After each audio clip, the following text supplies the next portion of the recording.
Ready, sir?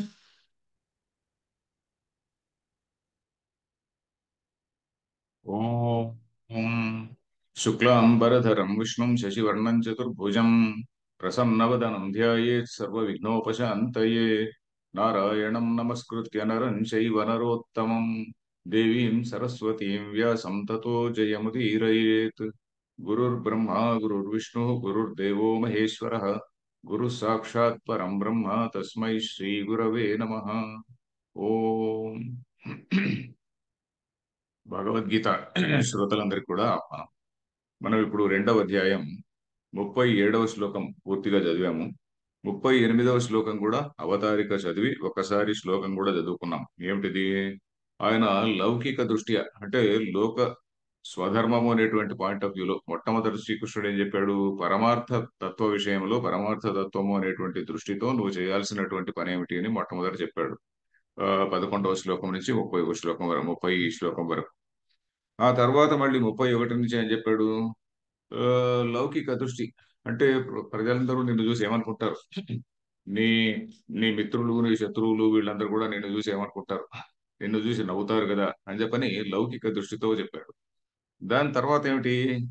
ఇప్పుడు దాన్ని ఆ సమాపన దాన్ని ముగించి దాన్ని ఉపసంహారం చేసి ఇప్పుడు రాబోయేది ఏంటి? నెక్స్ట్ ప్రకరణం ఏంటి అంటే కర్మయోగం అనేటువంటి ప్రకరణం. చిట్ట చివరిలో ఏం చెప్పాడు?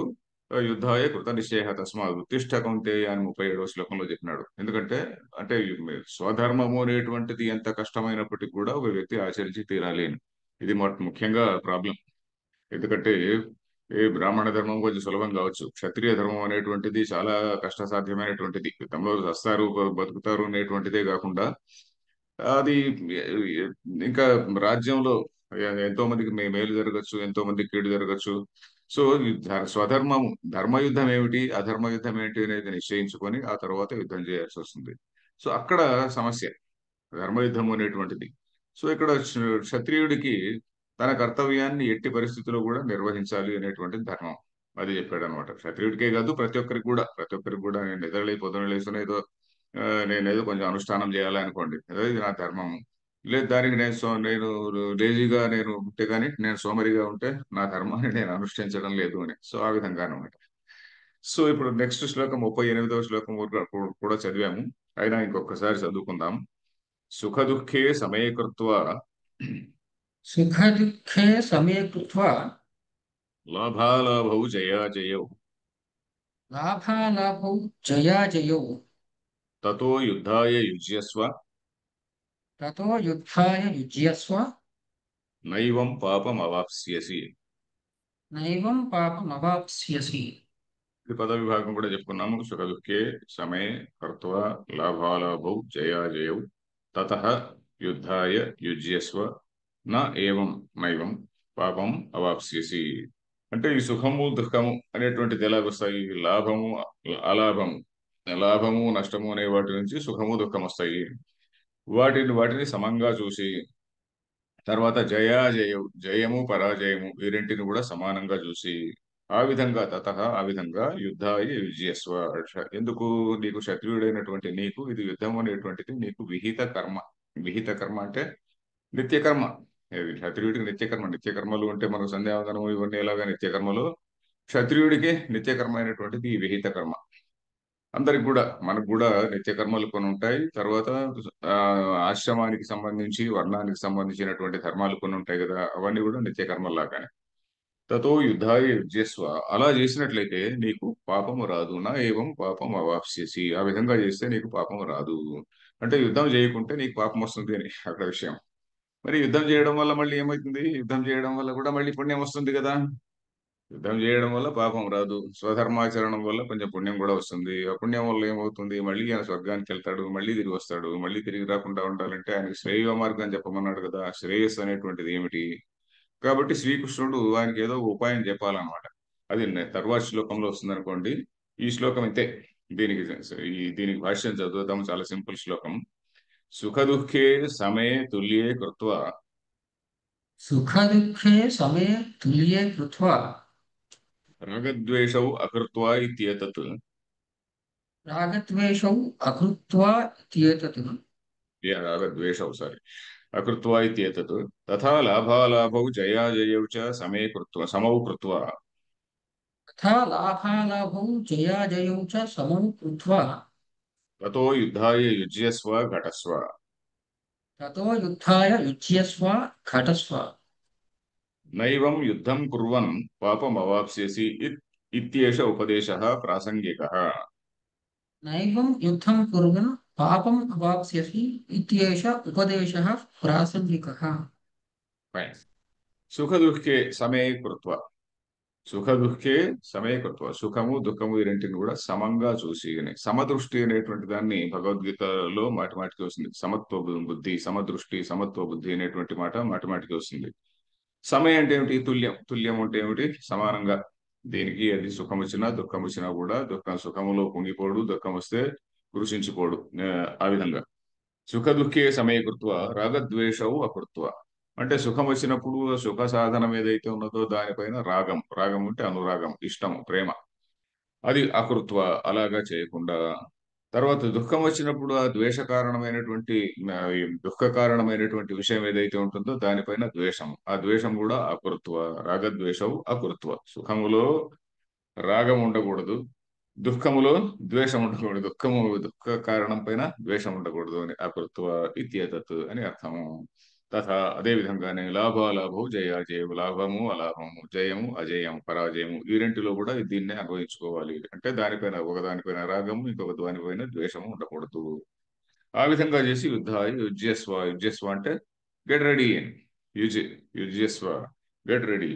ఘటస్వ నైవం యుద్ధం ఎన్న ఏవం యుద్ధం కుర్వన్ ఈ విధంగా యుద్ధం చేస్తున్నటువంటి వాడయి అని. కుర్వన్ అంటే చేస్తున్నటువంటి వాడయి. నా పాపం అవాప్స్యసి పాపాన్ని నువ్వు పొందవు. ఇది ఏష ఉపదేశ ప్రారంభిక. ఇలా ఈ ఉపదేశం ఏదైతే ఉన్నదో ఇది ప్రాసంగికం. ప్రాసంగికం అంటే ప్రసంగవశాత్తు వచ్చినటువంటి మాట. ఇది ముఖ్యంగా శ్రీకృష్ణుడు చెప్పేటువంటి శ్రీకృష్ణుడి ఉద్దేశం ఇది కాదు. శ్రీకృష్ణుడి ఉద్దేశము ఈయనకు కర్మయోగము చెప్పడము. మొట్టమొదట సాంఖ్యం అంటే ఏమిటి, ఆ సాంఖ్యానికి నువ్వు ఇంకా క్వాలిఫై కాలేదు కాబట్టి నువ్వు కర్మయోగానికే నీకు ఎలిజిబిలిటీ ఉన్నదయా, నీకు అధికారం అనేది అక్కడే ఉన్నది, కాబట్టి నువ్వు అక్కడ ఉండు అని చెప్పి చెప్పాలి. దానికి ప్రాసంగికం ఎందుకు వచ్చింది ఇది? యుద్ధం చేయకపోతే అయ్యాను బాబు నీకు నీకు పాపం వస్తుంది, యుద్ధం చేసినందువల్ల దానివల్ల న్యాయం పుణ్యం వస్తుంది, కానీ యుద్ధం చేసినందువల్ల స్వధర్మాచరణం వల్ల పునర్జన్మ జన్మరాహిత్యం, పునర్జన్మ ఉంటుంది, జన్మరాహిత్యం అనేది ఉండదు. స్వధర్మాచరణం వల్ల పుణ్యం తప్పకుండా వస్తుంది. ఇది మనం గుర్తు పెట్టుకోవాల్సిన విషయం. స్వధర్మాచరణ కేవలం స్వధర్మాచరణం చేసి నేను చాలా నిష్ఠాపరుడు, నేను బుద్ధిగా అన్ని చేస్తున్నాను అని అనుకున్నామంటే మనకు ఆ మోక్షం అనేటువంటి ప్రాప్తి లేదు. ఎందుకంటే you have not realize the highest truth. ఇప్పుడు మనకు ఏం చెప్పారు? ధర్మ అర్థ కామ ఈ మూడు బాగానే ఆచరిస్తున్నామండి, అన్ని బాగానే ఆచరిస్తున్నాం కానీ ఆ ట్రూత్ ఏమిటో తెలుసుకోలే. మనం హైయెస్ట్ థింగ్ ఏమిటి, ఆ హైయెస్ట్ రియాలిటీ బ్రహ్మ అనే దాన్ని ఏమిటి, ఆ బ్రహ్మ అంటే రియాలిటీ ఏమిటి ఇంతకు, అది నీకంటే భిన్నం కాదు, లేకుంటే నువ్వు దానికంటే భిన్నం కాదు అని చెప్పని తెలుసుకోవడమే హైయెస్ట్ ట్రూత్. అది తెలుసుకున్న తర్వాత మనకు ఉన్నటువంటి హృదయ గ్రంథులన్నీ భేదం అవుతాయంట. హృదయ గ్రంథులు అంటే గ్రంథి అంటే ఏమిటి? ముడులు, చిక్కుముడులు ఉంటాయి హృదయంలో. ఏంటా చిక్కుముడులు అంటే నేను ఫలానా రిలీజను, నేను ఫలానా వాడిని, నేను ఫలానా క్యాస్ట్, ఫలానా ఇది అది ఇది అనుకోవడం, అది చిక్కుముడి అనమాట. అంటే ఆ ముడి వదిలించుకొని మనం బయటికి రాలేం. జ్ఞానం వచ్చిన తర్వాత ఏమిటి? ప్రతి వ్యక్తి కూడా బ్రహ్మస్వరూపమే అని తెలిసిన తర్వాత, అహం బ్రహ్మాస్మి అని తెలిసిన తర్వాత, నేను ఒకడే బ్రహ్మ కాదు, ప్రతి ప్రాణి కూడా బ్రహ్మయే అని తెలిసిన తర్వాత ఈ చిక్కుముడి ఏదైతే ఉన్నదో చిక్కుముడి వెళ్ళిపోతుంది. ఆ స్థితిలో జ్ఞాని అనేటువంటి వాడు ఆ స్థితిలో ఉంటాడు. అది శ్రేయస్కరమైనటువంటిది. ఆ స్థితిలో మళ్ళీ పునర్జన్మ ఉండదన్నమాట. దాన్ని కూడా చెప్పాలి. చెప్పాలి ఎవరికి? కృష్ణుడికి, అర్జునుడికి చెప్పాలి. అర్జునుడు నేరుగా దానికి ఎలిజిబిలిటీ లేదు. అందువల్ల దానికి సాధనమైనటువంటి కర్మయోగాన్ని చెప్పాలన్నమాట. అది ఇప్పుడు చెప్పబోతున్నాడు. సో ఏమిటిది? నెక్స్ట్ శ్లోకం ఇక్కడ అవతారిక చదువుతాం.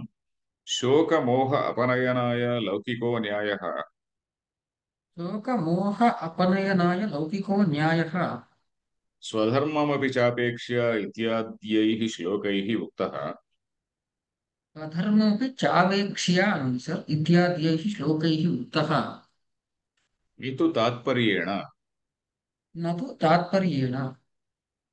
శోక మోహ అపనయనాయ. అపనయనం అంటే తొలగించడం, ఉపనయనం అంటే దగ్గరికి తీసుకెళ్ళడం కదండి. సమీపే నయనం ఉపనయనం. అపనయనం అంటే దూరం తీసుకెళ్లడం.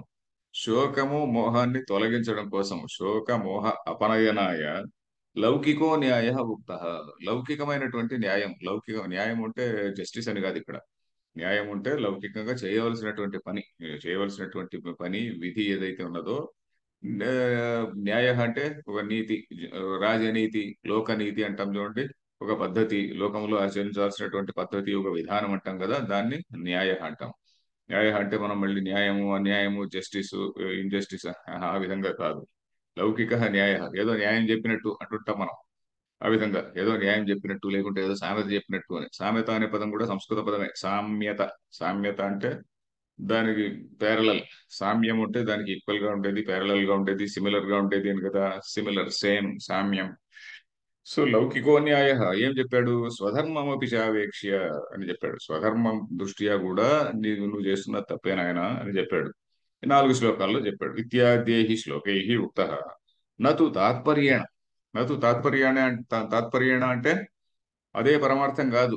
ఆయన చెప్పదలుచుకున్న విషయం అది అది ఒకటే కాదు. తాత్పర్యం అంటే ఏమిటి? ఆ తత్పరస్య భావ తాత్పర్యం, తత్పరస్య భావ తాత్పర్యం అంటే చెప్పదలుచుకున్నది ముఖ్యమైనటువంటి పాయింట్ అది కాదు.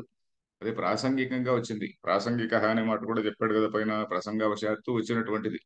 ఏదో చెప్తూ ఉండగా మధ్యలో ప్రసంగవశాత్తు వచ్చింది, అంతేగాని అది ముఖ్యంగా తాత్పర్యం అదే కాదు. అక్కడే చెప్పదలుచుకున్నటువంటి ముఖ్య సందేశం అదే కాదు అని అర్థం. ముఖ్య సందేశం అది కాదు అని. ముఖ్య సందేశం ఏంటి మళ్ళీ?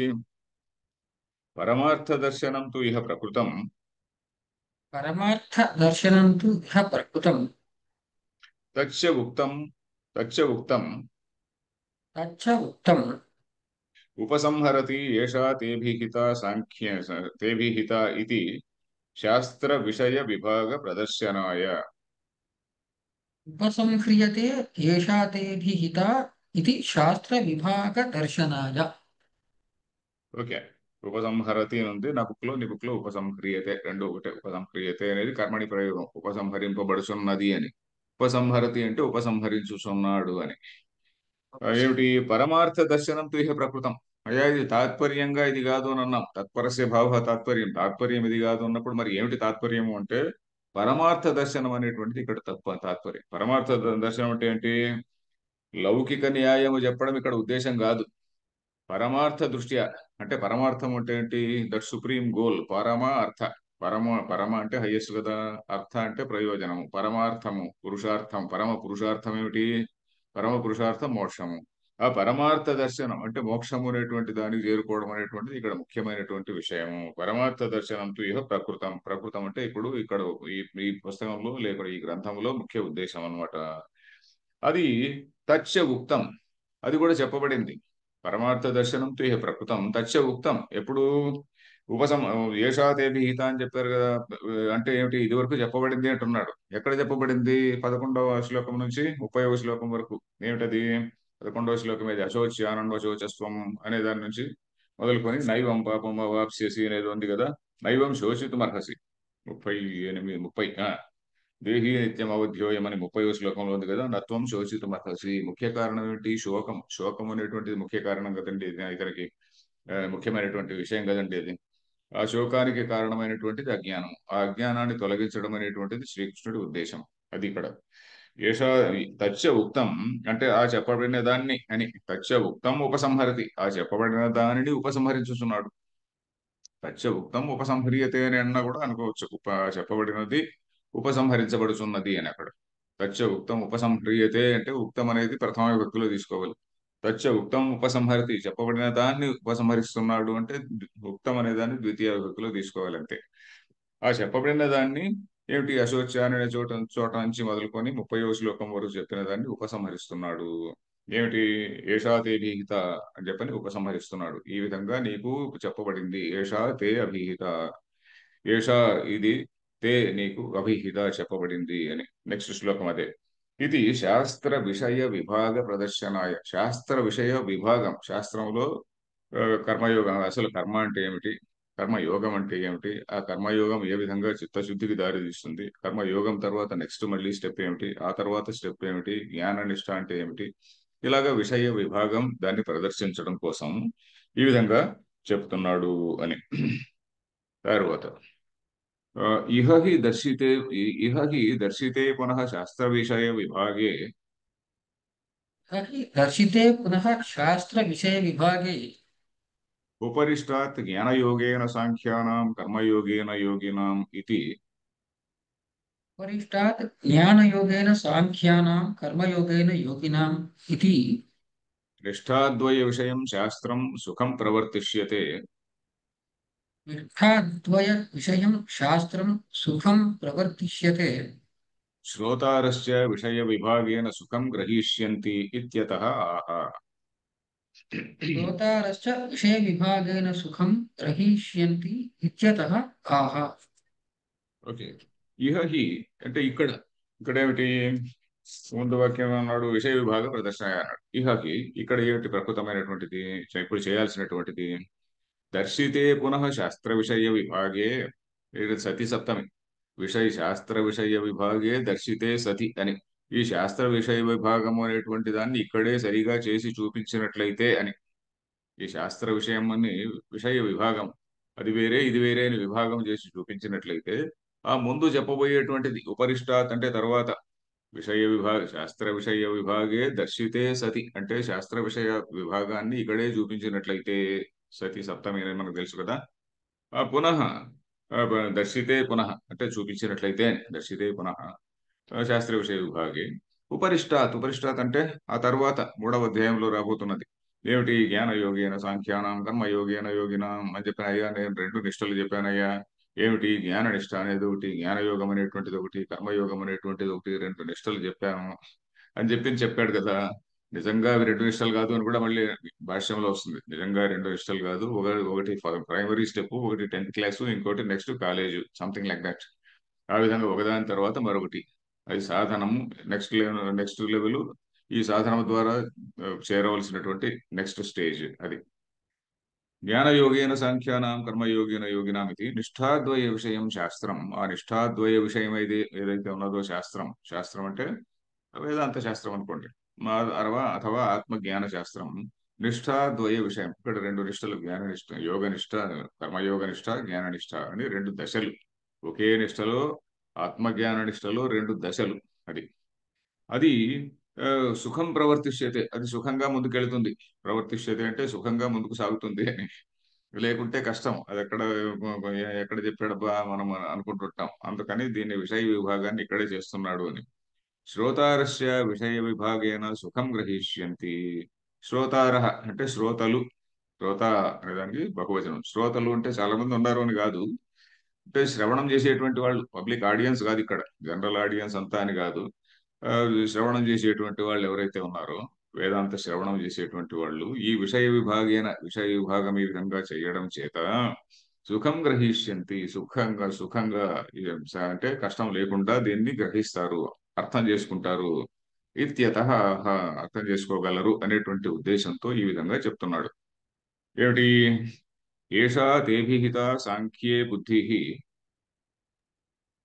एषा ते विहिता साङ्ख्ये बुद्धिः యోగే త్విమాం శృణు योगे त्विमां शृणु బుద్ధ్యా యుక్తో యయా పార్థ बुद्ध्या युक्तो यया पार्थ కర్మబంధం ప్రహాస్యసి. कर्मबन्धं प्रहास्यसि। ఇక్కడ ఈ శ్లోకం మామూలుగా పాదం విభజించి చదవాలంటే ఏషా తేభి సాంఖ్యే బుద్ధిర్యోగే సాంఖ్యే అక్కడ ఆపి బుద్ధిర్యోగే త్విమాం శృణు అని చెప్పాలి. ఏషా తేభి సాంఖ్యే అంటే అక్కడ పూర్తి అర్థం రాదు. అందుకని ఏషా తేభి సాంఖ్యే బుద్ధి అనేది వరకు ఒక వాక్యం. యోగే తు ఇమాం శృణు అని. ఇక్కడ పద విభాగం ఎలా ఉంది?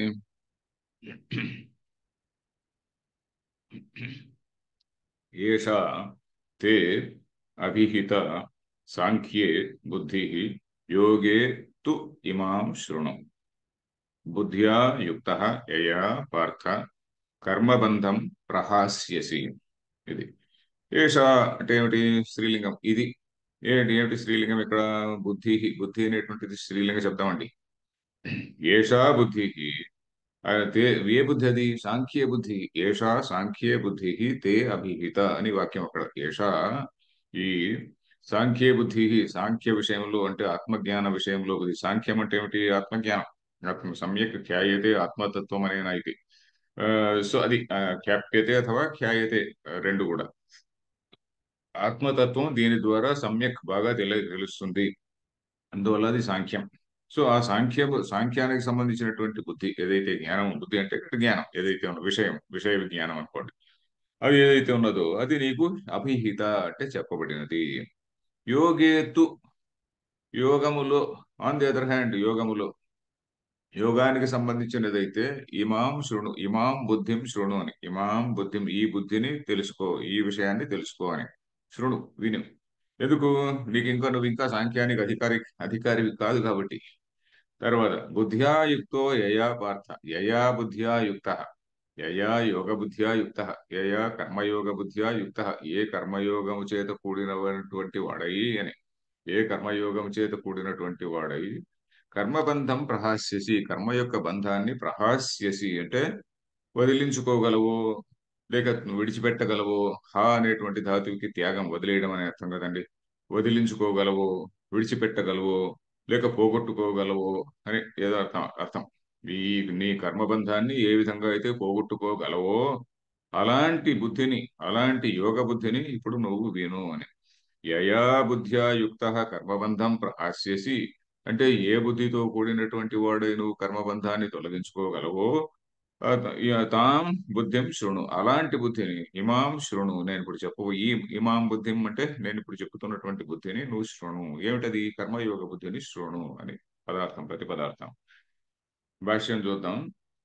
కర్మబంధం, కర్మబంధం అంటే ఏమిటి? కర్మబంధం ప్రహాస్యసి, కర్మబంధం అంటే ఏంటి? ప్రతి కర్మకు, కర్మ అనేటువంటిది it is binding in nature, అది మనం గుర్తుపెట్టుకోవాలి. కర్మ చేస్తున్నాము, కర్మ ఫలము, కర్మ ఫలము, జన్మ, కర్మ ఫలం ఏంటి? జన్మ. జన్మ కర్మ ఫలప్రదం అనే మాట వచ్చిందా, రాబోతుందో? కర్మ అనేటువంటి వల్ల ఫలం, ఆ ఫలం ఏంటంటే జన్మ, దాని తర్వాత మళ్ళీ కర్మ, మళ్ళీ ఫలం, ఆ విధంగా. సో ఆ జన్మ మృత్యు జర వ్యాధి దుఃఖం అని చెప్పబోతున్నాడు. సో భాష్యం చూద్దాం.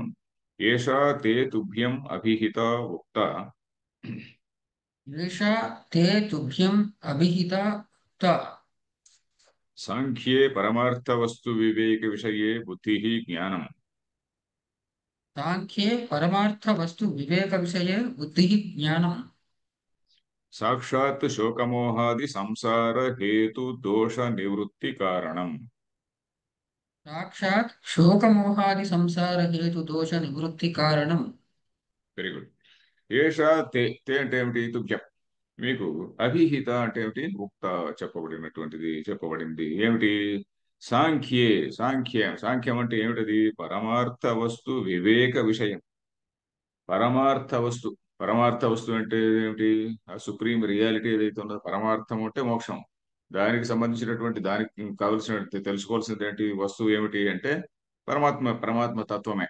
పరమార్థ తత్వం, మోక్షానికి వస్తువు ఏమిటి అంటే పరమార్థ తత్వం, పరమార్థ జ్ఞానం అథవా పరమాత్మ జ్ఞానం.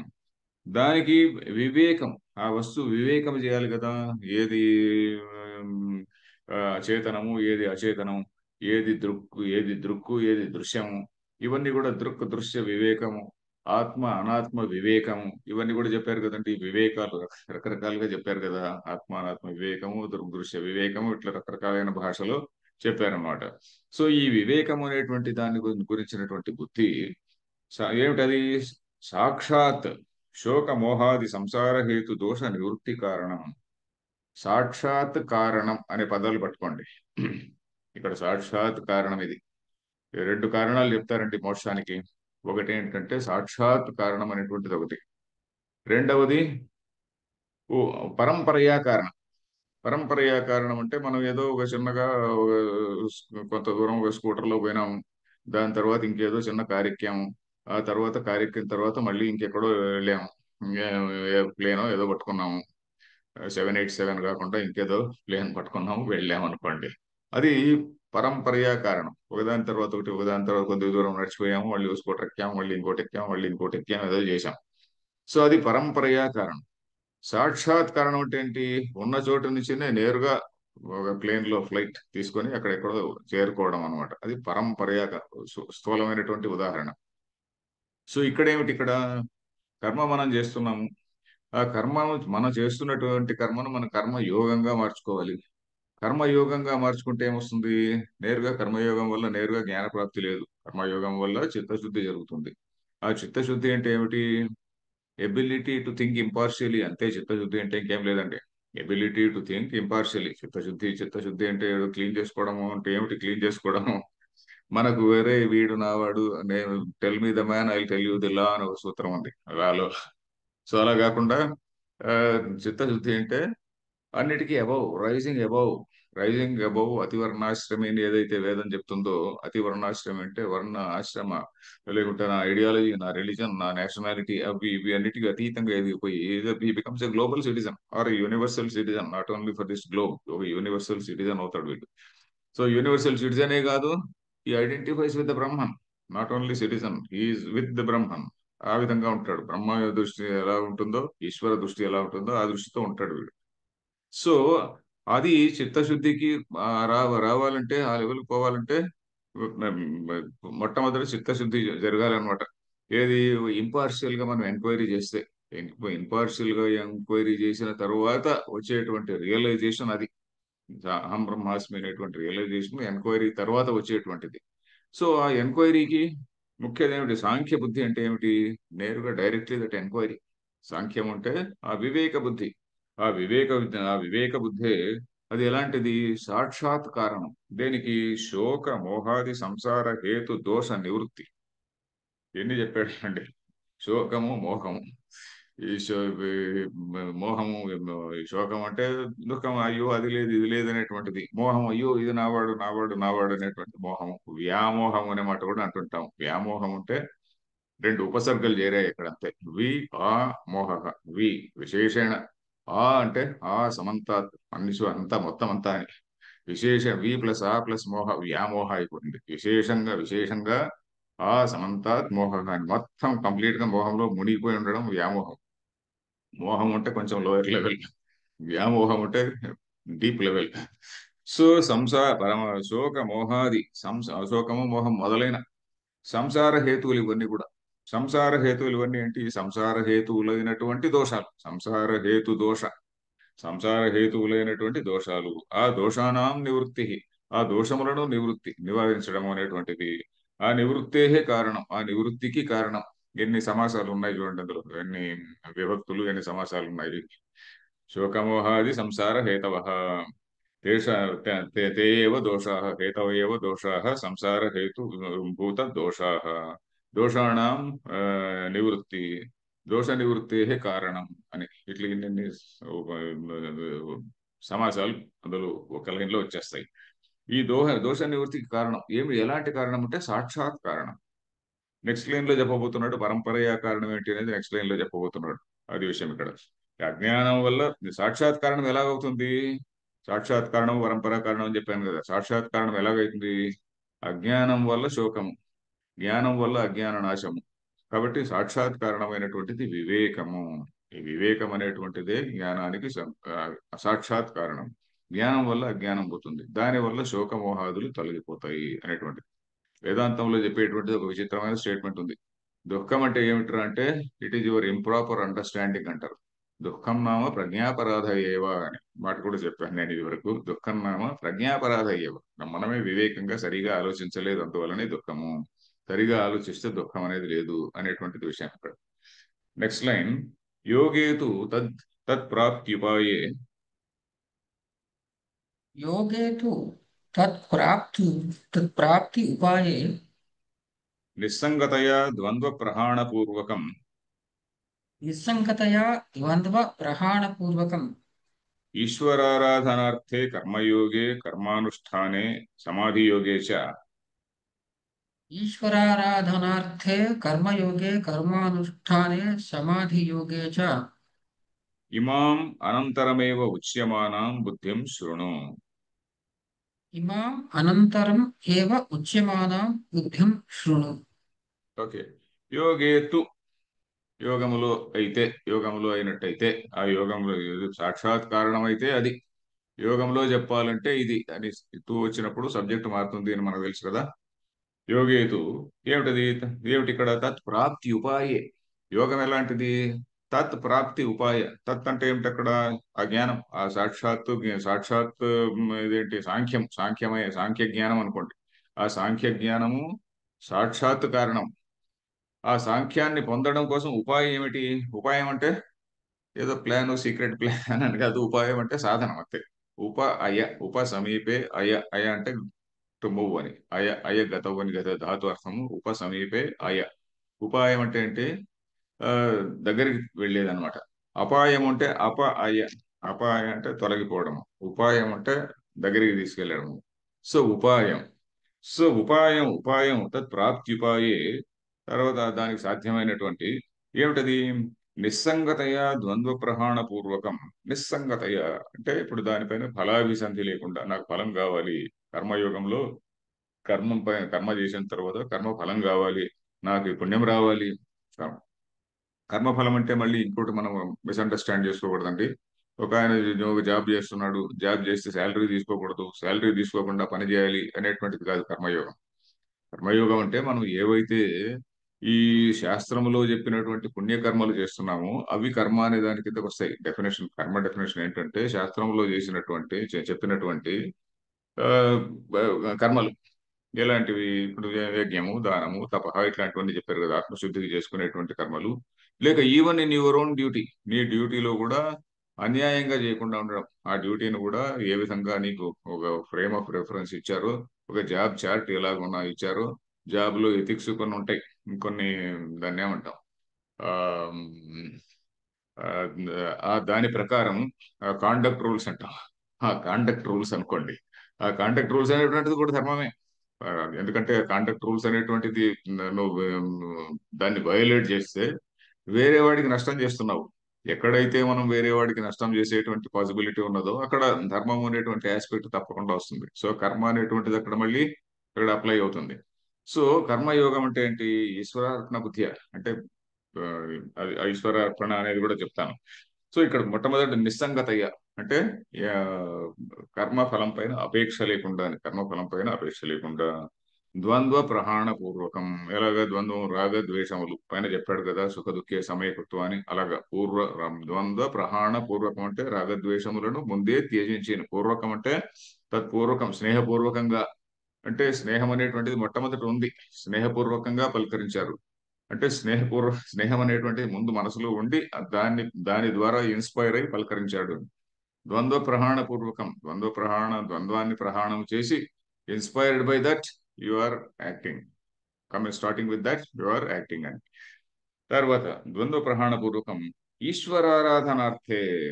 ఇక్కడ ఈశ్వర అనే పదాన్ని చూడాలి. పరమేశ్వర ప్రీత్యర్థం అని వాడుతుంటాం కదా. ఈశ్వర అంటే ఏమిటి? ఒక కాస్మిక్ ఆర్డర్ అని బ్రాడ్ గా తీసుకుందాం మన సోషలాజికల్ సెన్స్ లో. ఈశ్వర అంటే మళ్ళీ ఇక్కడ పరమేశ్వరుడు, పార్వతీదేవి భర్త అని కాదండి. వేదాంత సర్కిల్లో, వేదాంత శాస్త్రంలో ఎక్కడెక్కడైతే ఈశ్వర అనే పదం వస్తుందో అక్కడ ఈశ్వర అనే పదానికి పార్వతీదేవి భర్త కాదు. ఆ, కేవలం ఇది కాస్మిక్ బీయింగ్, లేకుంటే the ruler of this cosmic plan, the implementer of the cosmic plan, ఈ విధంగా తీసుకోవచ్చు అనమాట. సో ఆ కాస్మిక్ ప్లాన్ కు అనుగుణంగా మనం వెళ్ళడం, అదే ఈశ్వరారాధన అంటే. ఈశ్వరారాధన అంటే ఒక లీడ్ డౌన్ రూల్స్ ఉన్నాయండి.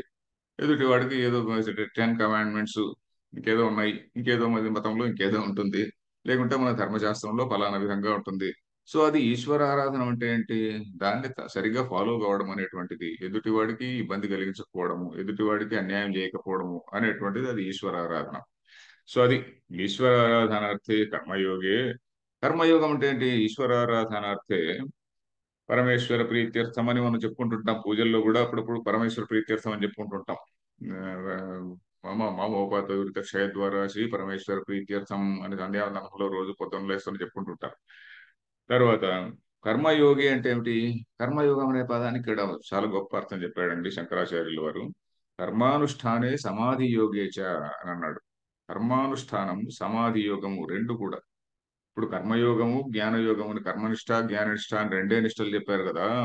మరి మధ్యలో కర్మయోగము, ఆత్మ సంయమ యోగము, ధ్యాన యోగము, అవి ఇవి ఇవన్నీ ఎందుకు వచ్చాయ్యా అని చెప్పిన ఒక ప్రశ్న వస్తుంది.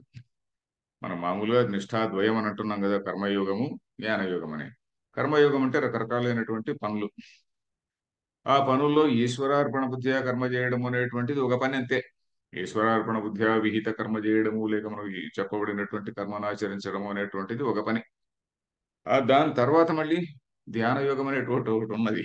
ఆత్మ సంయమ యోగం అనేటువంటిది ఒకటి ఉన్నది. ఆత్మ సంయమ యోగం తర్వాత ధ్యాన యోగం వస్తుంది. దాని తర్వాత భక్తి యోగం వస్తుంది. ఇవన్నీ కూడా మనము బుద్ధిపూర్వకంగా నేను చేస్తున్నాను, నేను నా చిత్తశుద్ధికి చేస్తున్నాను అని మనం చేస్తున్నాం కాబట్టి ఇవన్నీ కూడా పార్ట్ ఆఫ్ కర్మయోగ. కర్మయోగ అంటే మూడవ అధ్యాయంలో, రెండవ అధ్యాయంలో చెప్పినటువంటిది మాత్రమే కాదు. కర్మయోగం అంటే కర్మానుష్ఠానే సమాధి యోగే చ అంటున్నాడు. సమాధి యోగం అంటే ఏంటి? యమ నియమాసన ప్రాణాయామ ప్రత్యాహార ఇవన్నీ కూడా ఉన్నాయి చూడండి. అది సమాధి. సమాధి అంటే ఏమిటి? సమ్యక్ ఆధీయతే మనః అస్మిన్ ఇది సమాధి. అంటే మనస్సును ఒక దానిపైన స్థిరంగా నిలపడం అనేటువంటిది సమాధి. అది ఎలాగ వస్తుంది? యమ, నియమ, ఆసన, ప్రాణాయామ, ప్రత్యాహార ఇవన్నీ కూడా అష్టాంగ యోగం అని యోగ శాస్త్రంలో చెప్పారు. అలాగే మనకు మిగతా వేరే ట్రెడిషన్ లో కూడా సాధన చతుష్టయ సంపత్తి అని చెప్పారు కదా శంకరాచార్యుల వారు. సాధన చతుష్టయ సంపత్తి అని దానిలో కూడా ఆమ్, నిత్యానిత్య వస్తు వివేకము, తర్వాత సమాధి షట్క సంపత్తి అనేది కూడా చెప్పారు. నిత్యానిత్య వస్తు వివేకము, ఆ, వైరాగ్యం, దాని తర్వాత సాధన చతుష్ట ఇదేంటి మన శమధమాది షట్క సంపత్తి, శమధమాది ఉపరతి తితిక్ష ఇవన్నీ చెప్పారు కదండి. వీటికే కొంచెం పేర్లు మారుతాయి అక్కడంతే. శమము, యమ, నియమ ఇవన్నీ కూడా ఉన్నాయి చూడండి. కొంచెం కొద్ది కొద్దిగా అలాంటి దీనికి దానికి చాలా క్లోజ్ గా మీనింగ్ ఉంటుంది. సో యమ అవన్నీ కూడా యమ నియమ ఇవన్నీ కూడా యోగం అనిపించుకుంటుంది. దాని ద్వారా మనం సమాధిని సాధిస్తాం. దానివల్ల ఏమొస్తుంది? కర్మయోగం వల్ల కొంతవరకు చిత్తశుద్ధి వస్తుందండి. ఆ కొంతవరకు ఉన్నటువంటి చిత్తశుద్ధిని ఇంకొంచెం పెంచుకోవాలంటే ఆత్మ సంయమం చేసుకోవాలి. ఆత్మ సంయమం అంటే ఏమిటి? మనం 5వ అధ్యాయంలో మనం తెలుసుకుంటాం దాన్ని. 6వ అధ్యాయంలో ధ్యాన యోగం అనేటువంటిది వస్తుంది. అంటే మనస్సును ఫోకస్ చేయడం అనేటువంటిది. చిత్తశుద్ధి అనేటువంటిది నిర్మలత్వం. మనస్సును ఫోకస్ చేయడం అనేటువంటిది నిశ్చలత్వం. ఈ రెండు కూడా అవసరం. నిర్మలత్వము, నిశ్చలత్వము రెండు కూడా వివేకానికి అవసరం. ఈ రెండు లేకుంటే వివేకంగా ఒక ఆ, ఒక ఈక్వానిమిటీ ఆఫ్ మైండ్, ఒక న్యూట్రాలిటీ ఆఫ్ మైండ్, దానితో మనము విషయాన్ని గురించి మనం ఆలోచించలేము. ఎంతసేపు చూసినా నేను నా అజెండానే పెట్టి ఉంటుంది కానీ నా అజెండాని దాటి పోలేను. సో అలాంటి విషయం ఇది ఆత్మజ్ఞానం అంటే. సో కర్మానుష్ఠానే సమాధి యోగేశ ఇమాం అంటే ఏమిటి? సో కర్మయోగ అంటే మనం గుర్తుపెట్టుకోవాల్సింది ఏంటంటే karma yoga includes all actions done by a person. ఏమిటి? విత్ కర్తృత్వ భావన. ఈశ్వరార్పణ బుద్ధిగా చేసేటువంటిది ఒక కర్మయోగము. తర్వాత ఆత్మ సంయమం అంటే మనం ఇవన్నీ చేస్తున్నాం చూడండి. మన ఆహార నియమము ఇవన్నీ కూడా చెప్తారు కదా. అవన్నీ కూడా మళ్ళీ 5వ అధ్యాయము 6వ అధ్యాయంలో చెప్పేటువంటివి. ఇవంతా కూడా కర్మయోగం కిందకి వస్తుంది. భక్తి కూడా కర్మయోగం కిందకి వస్తుంది. ఎందుకంటే భక్తి కూడా కాన్షియస్ గా మనం చేస్తున్నాం. So that is also part of karma yoga. So కానీ సమాధి యోగేచ ఇమాం అనంతరం ఏవో ఉచ్యమానాం బుద్ధిం, ఇప్పుడు చెప్పబోయేటువంటి దాన్ని వేణు అంటున్నాడు. Next line. తాం బుద్ధిం స్తౌతి ప్రవోచనార్థం तां बुद्धिं स्तौति प्रवोचनार्थं బుద్ధ్యా యయా యోగ విషయయా యుక్తో बुद्धिया यया योगविषयया युक्तो హే పార్థ కర్మబంధం కర్మ ఏవ ధర్మాధర్మాఖ్యో బంధః కర్మబంధః हे पार्थ कर्मबन्धं कर्मैव धर्माधर्माख्यः कर्मबन्धः తం ప్రహాస్యసి तं प्रहास्यसि ఈశ్వర ప్రసాద నిమిత్త జ్ఞాన ప్రాప్తేః ఇది అభిప్రాయః. ईश्वरप्रसादनिमित्तज्ञानप्राप्तेः इत्यभिप्रायः। ఓకే. తాం బుద్ధిం స్తౌతి ప్రరోచనార్థం. తాం బుద్ధిం ఆ బుద్ధిని, తాం బుద్ధిం స్తౌతి. స్తౌతి అంటే స్తుతిస్తున్నాడు అని, అంటే ప్రైజ్ చేస్తున్నాడు, శబాష్ అంటున్నాడు. అంటే ఆ కర్మ దేంటి కర్మయోగం వల్లనే జ్ఞానం రాదు నాయనా అని దాని అర్థం. కర్మయోగం, వెరీ గుడ్, నువ్వు 10th క్లాస్ పాస్ అయినావా, వెరీ గుడ్ అని భుజం తడుతున్నాడు. దీని తర్వాత నువ్వు మళ్ళీ నెక్స్ట్ క్లాస్కి వెళ్ళాలి. దీని వల్లనే నీకు వెంటనే ఏదో రాదు. కర్మయోగం 10th క్లాస్ అయిన వెంటనే నీకు ఏదో పుణ్య ఇది ఆ ఫలం లభించదు. నువ్వు ఇంకా ఏదో నువ్వు గ్రాడ్యుయేట్ పిహెచ్డీనో ఏదో చేయాలయా అని అర్థం అక్కడ. ఎందుకు స్తౌతి? ఎందుకు? కేవలం నిష్కామ కర్మ వల్ల సంసార బంధం పోదు. కేవలం నిష్కామ కర్మ వల్ల సంసార బంధం పోదు. అందువల్ల కేవలం స్తుతిస్తున్నాడు. ఎస్, ఇది ఎందుకు స్తుతిస్తున్నాడు? ప్రరోచనార్థం, కొంచెం ఆసక్తి కలిగించడానికి. ప్రరోచనం అంటే ఏమిటి? ఆ, ఆసక్తి కలిగించడం. ప్రచోదనం అంటే ఒక పనిలో ప్రేరేపించడం. ధియో యోన ప్రచోదయాత్ అంటే ప్రచోదనం అంటే ఒక పనిలో ప్రేరేపించడం. ప్రరోచనం అంటే ఆసక్తి కలిగించడం. ప్రరోచనం. రోచతే అంటే ఇష్టం అవుతుంది, ఇష్టం అవుతున్నది అని. మహ్యం మోదకం రోచతే అంటాం అనుకోండి. నాకు మోదకం, ఆ స్వీటు ఇష్టము అని అర్థం. ఆ విధంగా రోచనం అంటే ఆసక్తి కలగడానికి. అంటే ఇదెందుకు? ఇది వేస్ట్ అని భావించకుండా, ఏమిటి తాం బుద్ధిం స్తౌతి, అరే ఇదేదో ఇన్ఫీరియర్ థింగ్ ఇది, సాంఖ్యం అనేటువంటిది గొప్ప విషయము అని నువ్వు దాని గురించి నువ్వు ఏదో వేస్ట్ అని అనుకోకున్నాయనా. నీ లెవెల్ ఇది, ఫస్ట్ దీన్ని నీ హర్డల్ ఇది ఎంత, ఇది సంథింగ్ లైక్ ఆబ్స్టికల్ కోర్స్ లో చిన్న చిన్న ఆబ్స్టికల్స్ ఫస్ట్ నువ్వు దాటాలి. ఆబ్స్టికల్స్ దాటిన తర్వాత మళ్ళీ నెక్స్ట్ ఆబ్స్టికల్ కి వెళ్తావు. లాస్ట్ లో చివర పెద్ద ఆబ్స్టికల్ ఒకటి ఉంటది. సో ఆ విధంగా ఇవన్నీ కమాండో కోర్స్ లో చెప్తుంటారండి, ఆబ్స్టికల్ కోర్స్ అని. సో ఆ విధంగా ఈ చిన్న ఆబ్స్టికల్ ఫస్ట్ వస్తుంది. సో దీన్ని నువ్వు దాటాలి. ఇదంతా ఆసక్తి కలిగించడానికి. అంటే దాన్ని అది వేస్ట్ అని నువ్వు భావించకు. దీనివల్ల నువ్వు మళ్ళీ ఆ మార్గంలో ప్రవేశిస్తావు అని. వేస్ట్ అని నువ్వు భావించకూడదు. దీన్ని సాధించడం వల్ల నెక్స్ట్ స్టెప్ కు నువ్వు చేరుకుంటావు అని అర్థం. ఆం బుద్ధిం స్తౌతి ప్రరోచనార్థం. బుద్ధ్యా యయా బుద్ధి అంటే యోగ విషయయా బుద్ధి అని. దేని వల్లనైతే అంటే ఏమిటి? యోగ విషయమైనటువంటి బుద్ధితో, ఆ జ్ఞానముతో కూడినటువంటి వాడై, హే పార్థ, ఓ పార్థుడా, కర్మబంధం అంటే ఏమిటి? కర్మ ఏవ బంధ. కర్మ వల్లనే పుణ్యము పాపము, ధర్మాఖ్యో బంధ. ధర్మ అధర్మ, ధర్మ అధర్మం అంటే పుణ్య అపుణ్యం, పుణ్య పాపం అనేటువంటి బంధముతో, ఆ బంధమును, కర్మబంధం కర్మబంధం అని ద్వితీయ విభక్తిలో ఉంది కదా. ఆ కర్మబంధాన్ని, బంధ అనేది మాస్కులైన్ వర్డ్, బంధం అని స్త్రీలింగం ఏంటి దీనిలో చెప్పారు, ఏమిటి ద్వితీయ విభక్తిలో చెప్పారు. కర్మబంధాన్ని నువ్వు ప్రహాస్యసి, నువ్వు పోగొట్టుకోగలవు. ఎలాగ పోగొట్టుకోగలవు? ఈశ్వర ప్రసాద నిమిత్త జ్ఞాన ప్రాప్తే. నువ్వు ఎంత చేసి కష్టపడి ఆత్మశుద్ధి చేసుకున్నావంటే పరమాత్మ ప్రీతి కలుగుతుంది. పరమేశ్వర ప్రీతి కలుగుతుంది. ఆ పరమేశ్వర ప్రీతి వల్లనే, లేక ఈశ్వర ప్రసాదం అంటాం కదా, ఈశ్వర ప్రసాదము లేక పరమేశ్వర ప్రీతి అంటాం కదా, ఆ పరమేశ్వర ప్రీతి వల్లనే నీకు ఆ జ్ఞాన నిష్ఠాయోగ్యత వస్తుంది అని అర్థం. తం ప్రహాస్యసి ఈశ్వర ప్రసాద నిమిత్త జ్ఞాన ప్రాప్తే. శంకరాచార్యులు ఎక్కడ చూసినా చాలా కేర్ఫుల్ గా ఉంటాడు. దీనివల్ల వెంటనే నీకు మోక్షం వస్తుంది చెప్పడంలే.